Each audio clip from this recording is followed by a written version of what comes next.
Welcome to students to my class. Today we will discuss about the polar and non-polar covalent bonds.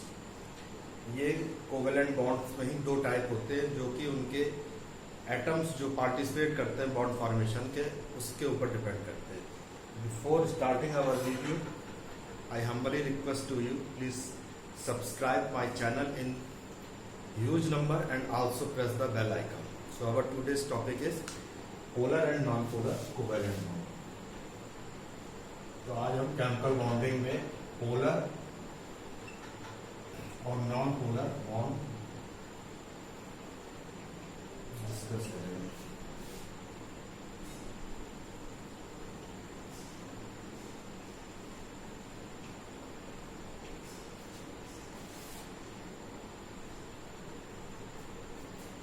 Non polar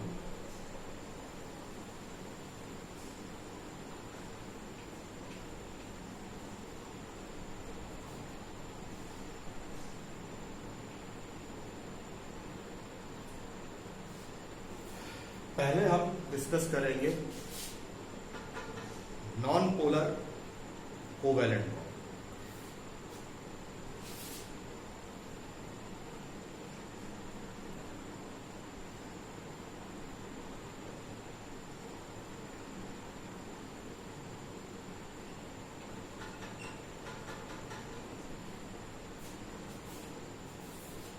जैसा हमें पता है कि covalent bonding में दो एटम्स के बीच में इलेक्ट्रॉन पेयर शेयर होता है, एक या एक से ज्यादा इलेक्ट्रॉन पेयर शेयर होते हैं, उसे कोवेलेंट बॉन्डिंग कहा जाता है. नॉन पोलर कोवेलेंट बॉन्डिंग में जो दोनों एटम्स पार्टिसिपेट कर रहे हैं बॉन्ड फॉर्मेशन में वो एक ही स्पीशीज के हैं, तो होगा क्या? अगर दोनों एक ही स्पीशीज के हैं तो उन दोनों की इलेक्ट्रोनेगेटिविटी सेम होगी. तो जो इलेक्ट्रॉन पेयर या इलेक्ट्रॉन पेयर शेयर्ड होंगे वो बिल्कुल बीच में रहेंगे, उन दोनों के बीच में इक्वली, उनके बीच में एग्जैक्टली इक्वली मतलब वो शेयर किए जाएंगे, जिससे कि दोनों के दोनों एटम्स में कोई भी चार्ज डेवलप नहीं होगा, तो वो नॉन पोलर रहेंगे.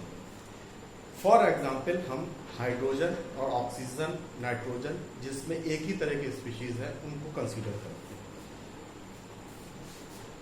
सबसे पहले क्या बात है इसमें, सबसे एसेंशियल चीज है both atoms from same species.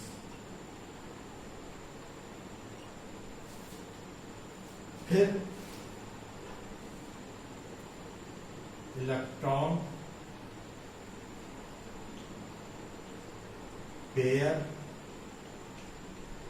और पेयर्स एग्जैक्टली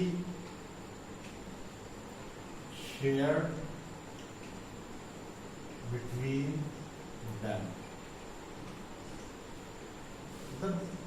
उन दोनों के बीच में एग्जैक्ट उससे बीचों बीच शेयर होंगे, एक दूसरे किसी दूसरे एटम से दूसरे एटम के बीच में कोई डिफरेंस नहीं होगा.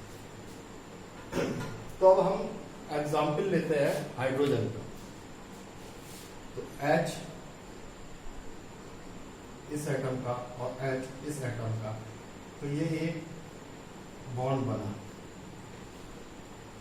दोनों हाइड्रोजन एटम एक ही स्पीशीज को दोनों एटम बिलोंग करते हैं, दोनों हाइड्रोजन को बिलोंग करते हैं, और दोनों के बीच में इलेक्ट्रोनेगेटिविटी का डिफरेंस 0 है, सेम इलेक्ट्रोनेगेटिविटी है दोनों की. इसलिए जो ये पेयर ऑफ इलेक्ट्रॉन ये दोनों के बीच में शेयर होगा इक्वली. अब हम ऑक्सीजन का एग्जाम्पल लेते हैं. तो ऑक्सीजन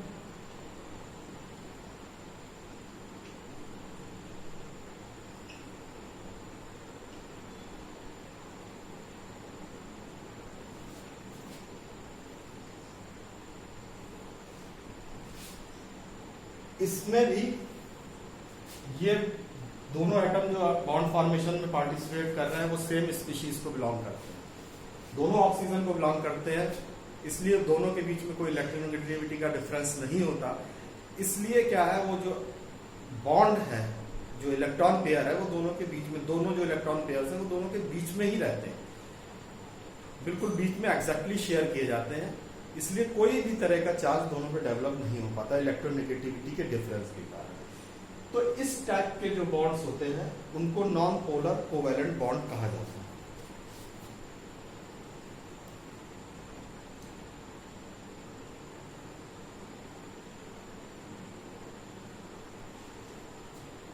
इसका रीजन जो है कि बिल्कुल एग्जैक्टली जब हम कहते हैं कि बिल्कुल बीच रहते हैं तो इसमें exactly shared by both nucleus, जो इन दोनों की न्यूक्लियस है उनके बीच में एग्जैक्टली इन बिटवीन रह के उसको शेयर किया जाता है, इसलिए ये जो है वो चार्ज डेवलप नहीं हो पाता। अब हम बात करेंगे पोलर कोवेलेंट बॉन्ड।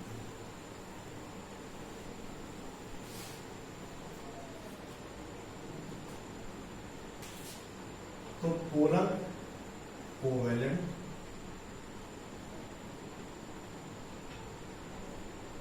बॉन्ड,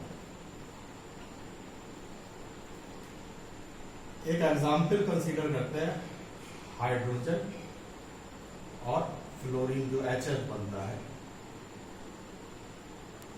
ये बॉन्ड है।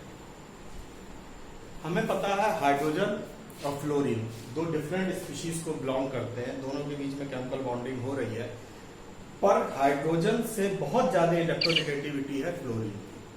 तो क्या होता है कि फ्लोरीन ज्यादा इलेक्ट्रोनेगेटिव होने के कारण जो इन दोनों के बीच में इलेक्ट्रॉन पेयर है, वो इलेक्ट्रॉन पेयर में जो इलेक्ट्रॉन डेंसिटी है, इन दोनों बॉन्ड के बीच में जो इलेक्ट्रॉन की डेंसिटी है, वो अगर यहां कहीं अगर एग्जैक्ट होती तो वो शिफ्ट कर जाती है टुवर्ड्स फ्लोरीन, यानी जो बॉन्ड बना है वो उसमें इलेक्ट्रॉन पेयर जो है वो टुवर्ड्स फ्लोरीन शिफ्ट कर जाता है। तो इस वजह से क्या होता है, हाइड्रोजन पे पार्शियल पॉजिटिव चार्ज आ जाता है और फ्लोरीन पे पार्शियल नेगेटिव चार्ज आ जाता है।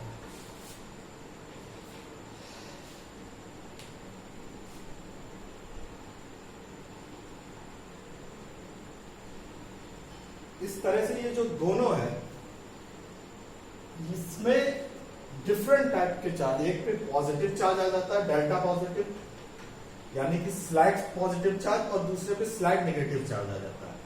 तो जो ये स्लाइड पॉजिटिव और स्लाइड नेगेटिव चार्ज है इसको डेल्टा से शो करते हैं। इस वजह से होता क्या है, सबसे बड़ी अब हम देखेंगे इसकी क्या है, participating electron from different species.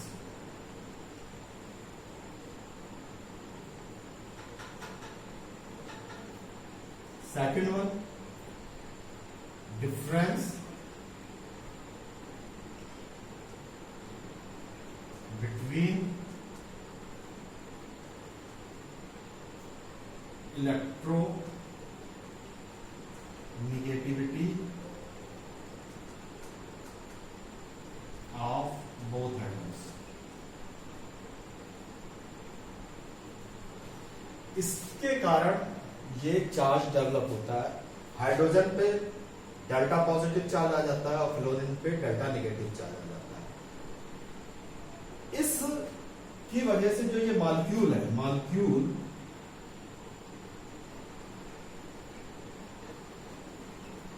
possess dipole moment। हमने डायपोल मूवमेंट फिजिक्स में पढ़ा हुआ है, डायपोल मूवमेंट म्यू से डिनोट किया जाता है। तो अब इसकी वजह से क्या होता है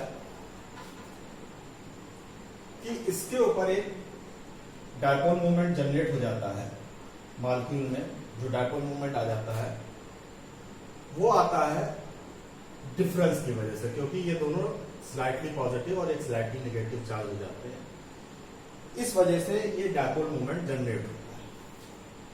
तो अब हमें ये देखना है कि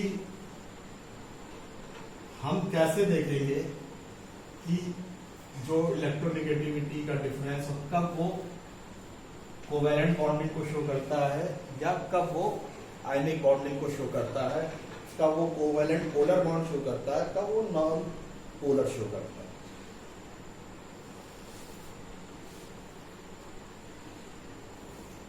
तो दोनों जो एटम्स पार्टिसिपेट कर रहे हैं, तो पोलैरिटी को हम जजमेंट कैसे करेंगे? ये तो हमें पता लगता है पोलैरिटी हो गई है।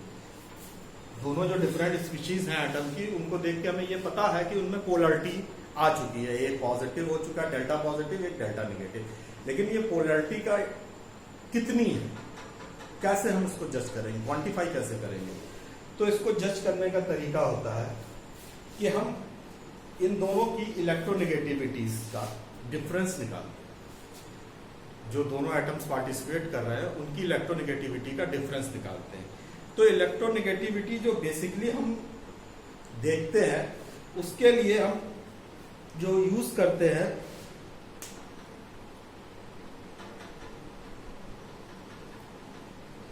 पॉलिंग स्केल, हम इस इलेक्ट्रोनेगेटिविटी का यूज करते हैं। Pauling scale of electronegativity use in general to find the difference of two participating atoms.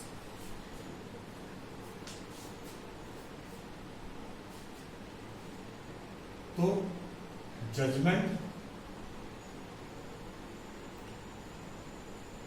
Of polarity depends upon difference of electronegativity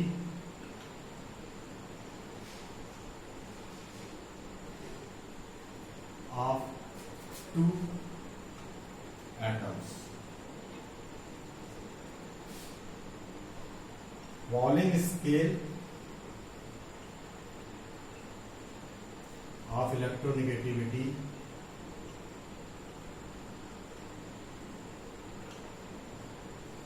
in general use.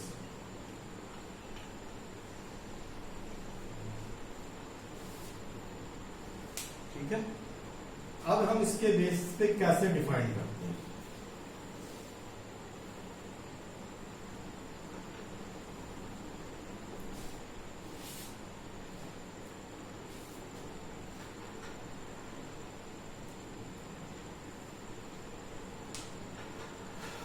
अगर पोलैरिटी जो डिफरेंस ऑफ इलेक्ट्रोनेगेटिविटी है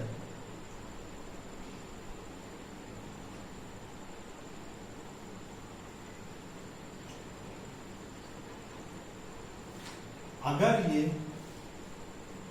0.4 से कम या उसके बराबर है तो ये नॉन पोलर है।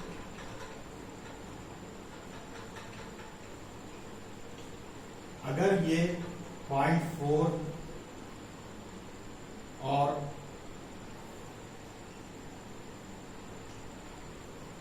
1.8 के बीच में है तो ये पोलर कोवेलेंट होगा, ये नॉन पोलर कोवेलेंट होगा।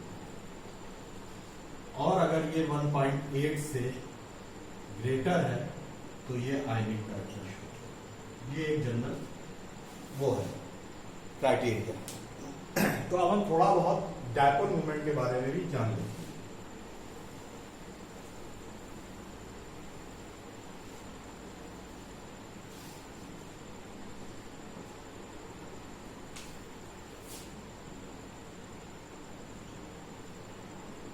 डायपोल मूवमेंट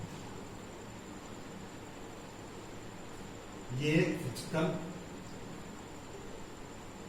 वेक्टर क्वांटिटी है।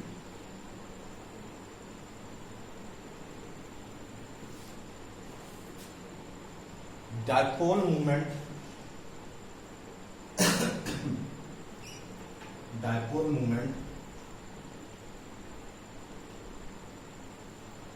म्यू को हम डिफाइन करते हैं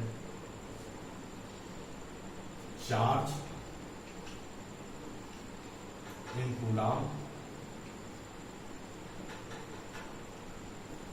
इंटू डिस्टेंस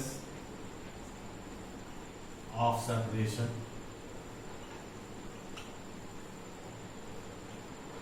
इन मीटर। और इसको हम मेजर करते हैं जिस यूनिट में, उसको डी से रिप्रेजेंट करते हैं, उसका नाम है डिबाई। यूनिट इसकी है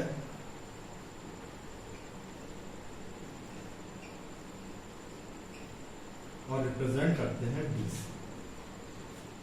तो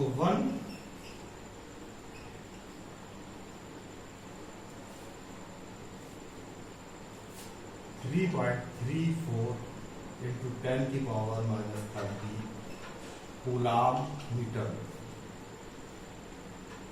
ये एक 1D इसकी यूनिट जो है उसको डिफाइन करती है। तो मैंने आपको बताया डायपोल मोमेंट एक फिजिकल वेक्टर क्वांटिटी है। जब हम फिजिक्स में होता है तो हम क्या करते हैं, ये कैसे रिप्रेजेंट की जाती है? ये स्मॉल एरो से रिप्रेजेंट की जाती है, जिसमें उसकी टेल नेगेटिव सेंटर की तरफ होती है और जो एरो होता है वो पॉजिटिव सेंटर की तरफ होता है। फिजिक्स में ये टेल जो है और ये एरो, ये नेगेटिव की तरफ रहेगा और ये पॉजिटिव की तरफ। पर केमिस्ट्री में ऐसा नहीं होता। केमिस्ट्री में इस केस में ये डायरेक्शन शो करता है डायपोल मोमेंट जो वेक्टर का, लेकिन केमिस्ट्री में ऐसा नहीं है। केमिस्ट्री में हम क्रॉस एरो को यूज करते हैं। तो जिसमें क्रॉस होता है वो स्लाइटली पॉजिटिव और ये जो एरो है ये नेगेटिव एंड की तरफ। तो ये जो एरो का डायरेक्शन है ये इसमें सिंबलाइज करता है जिस डायरेक्शन में इलेक्ट्रॉन पेयर या इलेक्ट्रॉन डेंसिटी मूव की है, उसको ये सिंबलाइज करता है। तो केमिस्ट्री और फिजिक्स में रिप्रेजेंटेशन में थोड़ा डिफरेंस है। फिजिक्स में वो वेक्टर क्वांटिटी है, यहां पे भी है, लेकिन यहां पे ये जो हम सिंबल यूज कर रहे हैं वो basically shift of electron pair या इलेक्ट्रॉन डेंसिटी टुवर्ड्स जिस तरफ शिफ्ट की है उसको शो करता है। तो डियर स्टूडेंट, आज का टॉपिक यहीं पे फिनिश होता है। थैंक्स।